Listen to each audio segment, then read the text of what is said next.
Student type smart काम करो, subscribe के साथ साथ बेल आइकन भी दबाओ।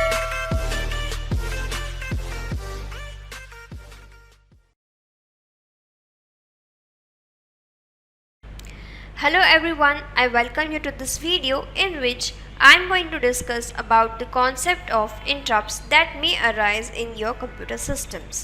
So what are these interrupts? Interrupts are nothing but those phenomena which try to halt or which try to suspend the current ongoing actions which are taking place in the CPU.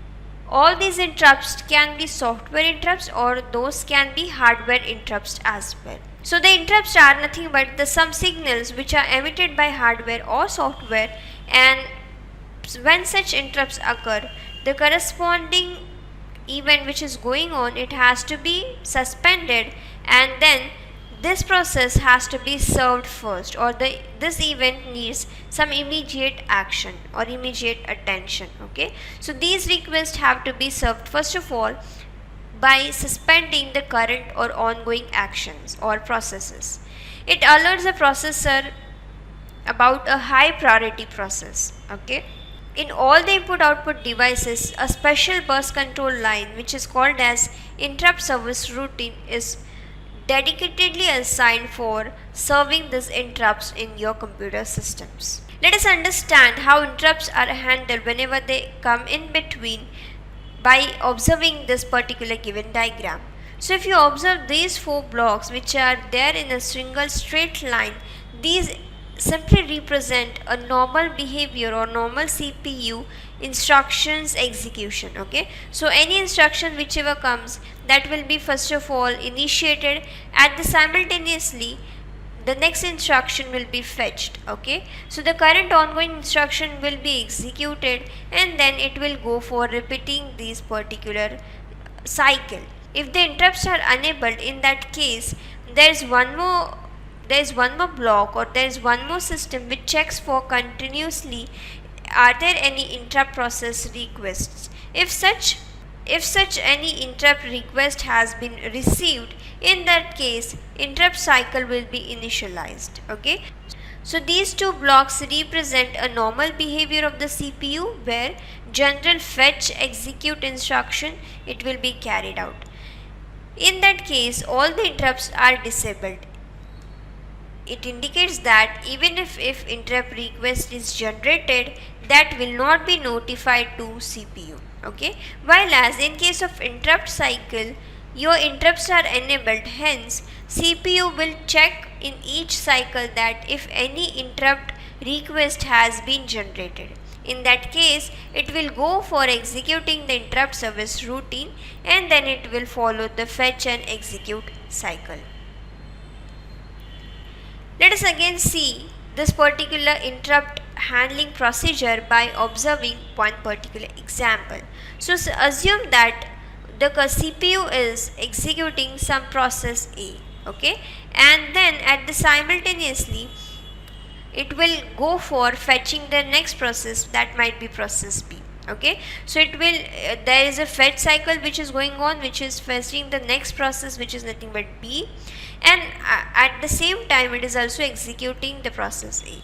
Now in this case some interrupt is arrived because of some hardware, and this hardware, if such interrupt occurs, in that case what happens is at that time the current process which is nothing but A, that will be completed first of all, and since the next queued process was, CPU won't go for executing this process. Simultaneously it will send an acknowledge to hardware which has generated the interrupt request, telling the corresponding hardware that your request has been accepted or it has been received by the CPU, and the corresponding interrupt service routine, whichever is the interrupt service routine, that will be executed.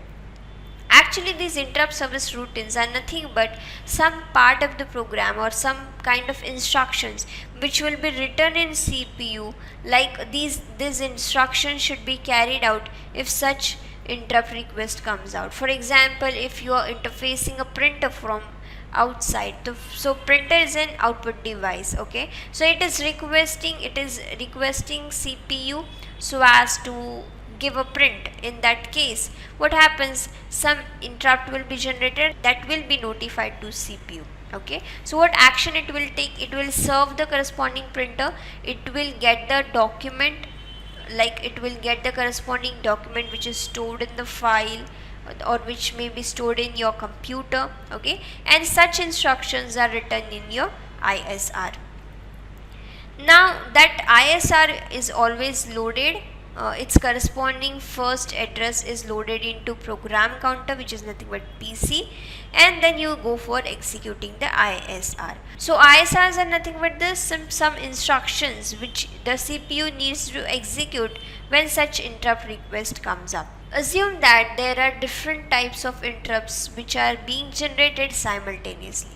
Then in that case, how CPU determines exactly which routine or which service has to be served first of all.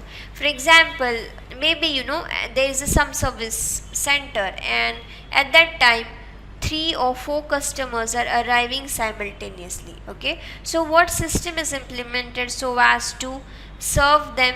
Then maybe you have a token system, so you give a tokens or a number to each of them, and according to that token the corresponding service will be provided to each customer.